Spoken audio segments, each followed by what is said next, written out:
Centrafricaines, Centrafricains, chers compatriotes, à l'instar de la communauté internationale, la République centrafricaine célèbre le 11 juillet de chaque année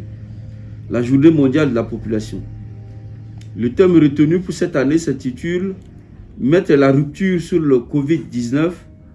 comment préserver la santé et les droits des femmes et des filles dès maintenant ». Le thème est en cohérence avec l'actualité de la pandémie du Covid-19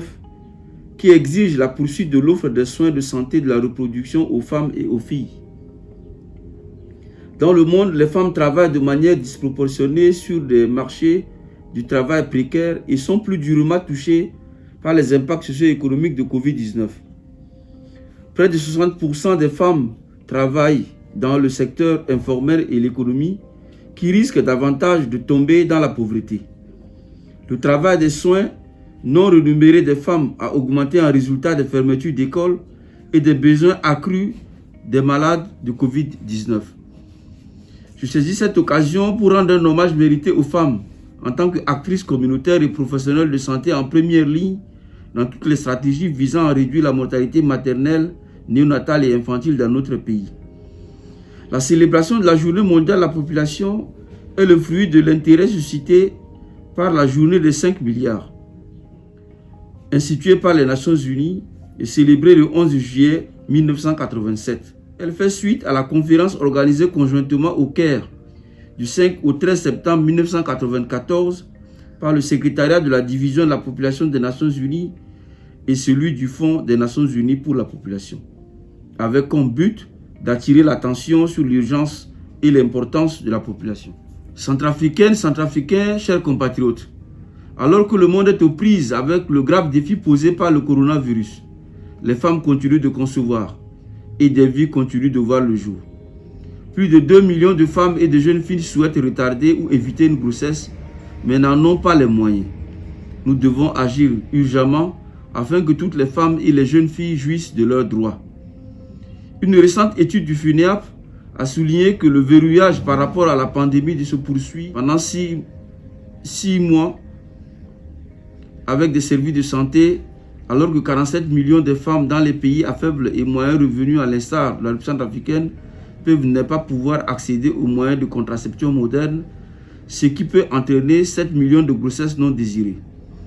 On peut également s'attendre à 1 million de cas supplémentaires de violences fondées sur le sexe. Les femmes, en tant que principales dispensatrices de soins en matière de santé, de reproduction, travaillent sans relâche dans les communautés, les centres de santé et les services hospitaliers dans des circonstances difficiles, en risquant leur propre vie et leur bien-être en ne laissant personne de côté. Le gouvernement applaudit et salue leur travail et s'engage à les soutenir, à les équiper pour les protéger pendant cette tragédie. Nous célébrons là toutes leurs réalisations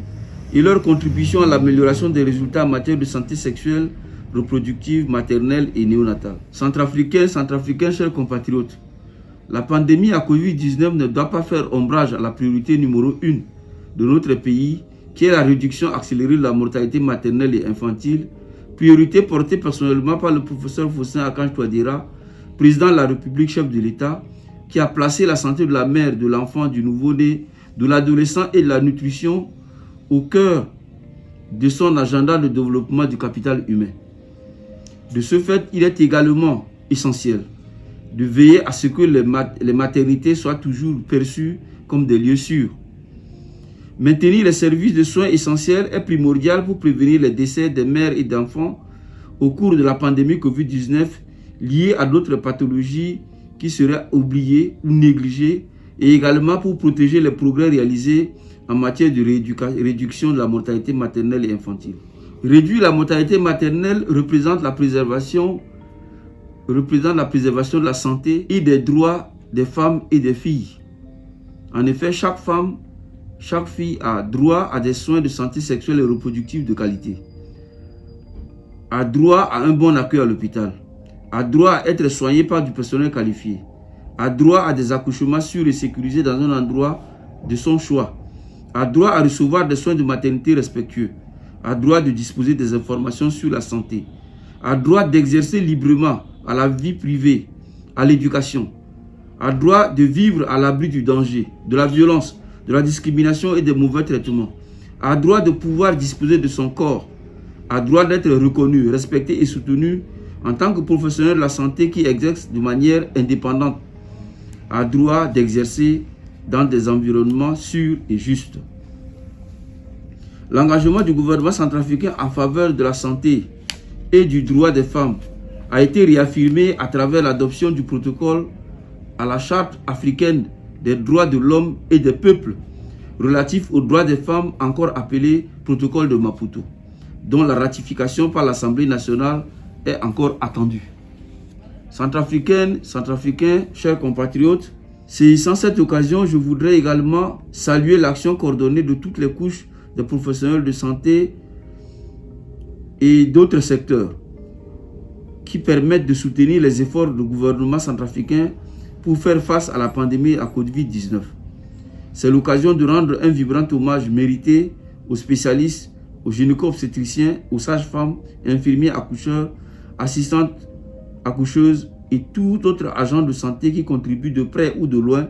à la promotion, protection et au maintien de la santé de la femme et de la jeune fille. Je tiens à la rassurer qu'en dépit du contexte socio-économique difficile du pays, l'amélioration des conditions de travail préoccupe au plus haut point le gouvernement. À cet égard, un plan d'investissement sur la santé axé sur la réduction accélérée de la mortalité maternelle et infantile a été élaboré et lancé à l'occasion de la Journée mondiale de la santé par le président de la République, chef de l'État, le professeur Faustin Archange Touadéra. Le renforcement des ressources humaines et l'amélioration de leurs conditions de travail en fait partie, en tant que pilier principal. Je ne saurais terminer mon propos sans pour autant remercier, au nom du gouvernement que dirige M. Philbert Gribada, Premier ministre, chef du gouvernement, sous le très haut leadership engagé de son Excellence le professeur Faustin Archange Touadéra, président de la République, chef de l'État, pour qui la santé de la famille, la santé de la mère, de l'enfant, du nouveau-né